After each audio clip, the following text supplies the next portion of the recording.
còn tầm game nó lớn ní cứ đọc hàm game ba đầy trắng là đó khi anh mơ bàn Hello, ô lót xí ngày nay nhân viên sân mua trong một phơi cà phê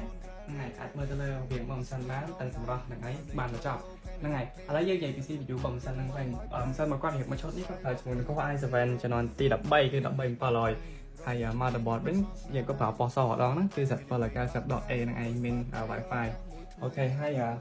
สัญญาณที่เป็นคลิปอัมทูพออัพใช้ยังใต้ก็ผ่าอัมทูเรียกนะเบอร์chỉ tới có phải ăn thuốc còn các cục mà xanh có tải nó phải bay đàn này sai có lên kèm chờ sau này mình chắc có cho lên kèm chẳng á trang snap ở Windows ấy cái nhận đạn là Samsung một này ba pro PT này chắc là PT đi tiếp có store game store ở những tầng này cho nó áp một tệ ngày này còn mùi tệ đại kém mà here hay tới ra mà con anh có sợ chỉ mùi năng ra chi xíu xây đèn gì này tụi mình nghe anh sáng đó tụi mình là cam pin này hay hơn là cái đạn game mất em phải làm này Power យើងប្រើបលឲ្យ50ដោយសពដងជាមួយនឹង graphic card វិញយើងប្រើ MSI Venso Processor អានេះ40 Ti ហ្នឹងបងហ្នឹងហើយហ្នឹង wow ស្អាតកប់ ហ្នឹងហើយហើយខ្លះទូទៅថារៀបធម្មតាមិនដោយើងថែមស្ទៀងមើល flash ពីខ្សែទៅមកប៉ុណ្្នឹងមកអែមបាត់ហ្នឹងហើយ cooler យើងប្រើ cooler ដែលយើងមានហ្នឹងវាមាន display សេតនភាពមានអីយ៉ាងមកហ្នឹងហើយហើយជាមួយនឹង set គាត់នឹងដែរគាត់ប្រើ cache high T ថានេះ high T Y40 ហ្នឹងមកបាទហើយសម្រាប់ cache high T ហ្នឹងដែរគឺមានតែ graphic card ទៅឆោតអញ្ចឹងថាយើងដាក់ graphic card ទាំងខាង2ដាក់ទាំងខាង3ដាក់ចេញមកឃើញមកកលិបមកតែ cache សអញ្ចឹងទៀតដាក់ graphic card សទៀតសមកឈុតមកអែម wow ស្អាតកប់ មកហ្នឹងហើយ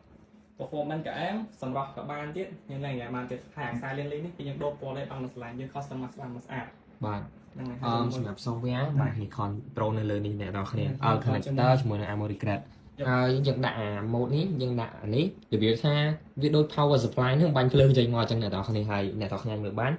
បាទស្អាតមែនតើអូខេនេះគឺជា component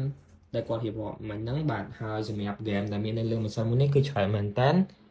នៅដាក់អត់តឲ្យអ្នកនរគ្នានៅមានទៀតតែគ្រាន់ថាយើងសុំពេលគាត់យកមកដើម្បីថតរូបថតវីដេអូអញ្ចឹងណាបាទវាថានេះម៉ាស៊ីនរបស់គាត់ហើយគ្រាន់តែ game នៅលើនេះគឺ15 game បាត់ហើយអញ្ចឹងអ្នកនរគ្នាអាចមើលបានគឺថា build យកទៅលេង game តែម្ដងសម្រាប់ liquid cooler យើងប្រើជាមួយ snowman បាទ AIO កង្ហាល3នេះបាទចង់វីដេអូមួយហ្នឹងមានតែប៉ុណ្្នឹងទេអរគុណសម្រាប់ការទស្សនារបស់អ្នកនរគ្នាកុំភ្លេចជួបគ្នានៅវីដេអូក្រោយបាយបាយអរគុណ